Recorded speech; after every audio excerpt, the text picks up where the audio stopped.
प्राचीन मिस्र का इतिहास, संस्कृति, परंपराएं, भाषा और प्रथाएं दुनिया भर के लोगों को आकर्षित करती है। प्राचीन मिस्र के बारे में हम इतना कुछ जान सकते हैं और इसका एक कारण पपायरस कागज पर लिखी गई जानकारी है। पपायरस कागज दुनिया के सबसे पुराने कागज के उदाहरणों में से एक है और आपको हैरानी होगी कि आजकल आमतौर पर इस्तेमाल किया जाने वाला अंग्रेजी शब्द पेपर पपायरस से ही लिया गया है। 4000 वर्ष से भी अधिक पहले प्राचीन मिस्र में लोगों ने पपायरस कागज का उपयोग शुरू किया।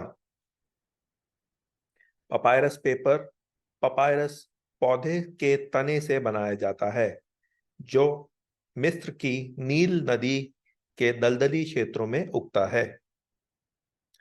कागज के अलावा पौधे का उपयोग टोकरियों, सैंडल, रस्सियों, चटाइयों और अन्य वस्तु बनाने के लिए भी किया जाता है। शायद इसीलिए प्राचीन मिस्र के इतिहास में पौधे की अधिक महत्वता है।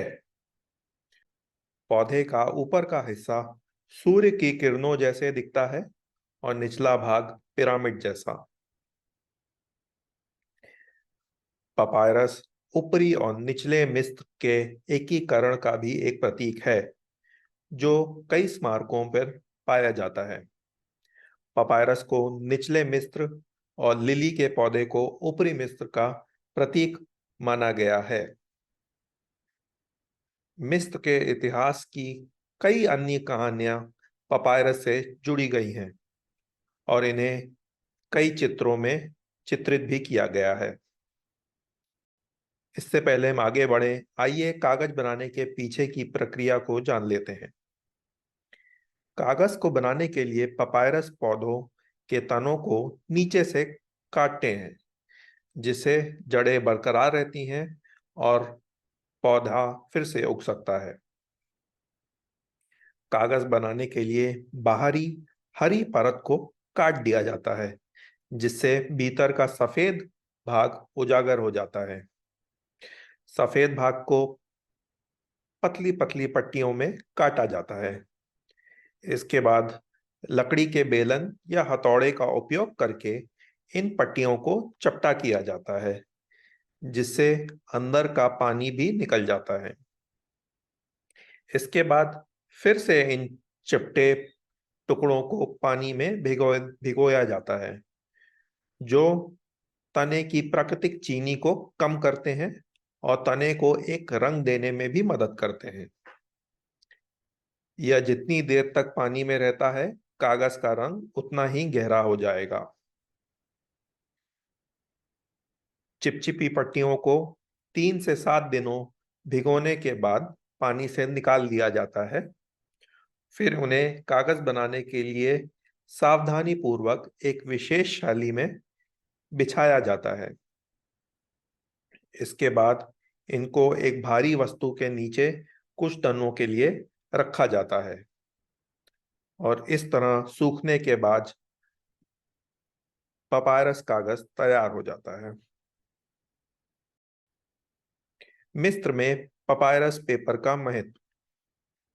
जब पुरातत्वविदों ने दफन स्थलों, कब्रों और प्राचीन मिस्र के स्थलों को खोजना शुरू किया तब उन्हें अच्छी तरह से संरक्षित पपायरस स्क्रॉल मिले।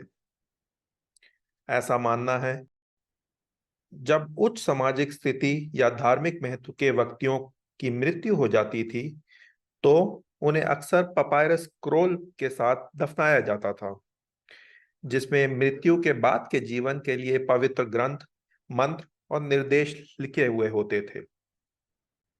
इनमें से एक पपायरस स्क्रॉल 60 फीट से अधिक लंबा है और 35 पपायरस कागज उसमें जुड़े हुए हैं।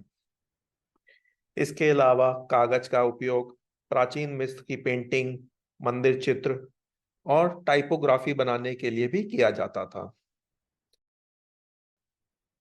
पपायरस के उपयोग से व्यापारिक लेन देन और देश और दुनिया के विभिन्न क्षेत्रों में ज्ञान का प्रसार भी किया गया है।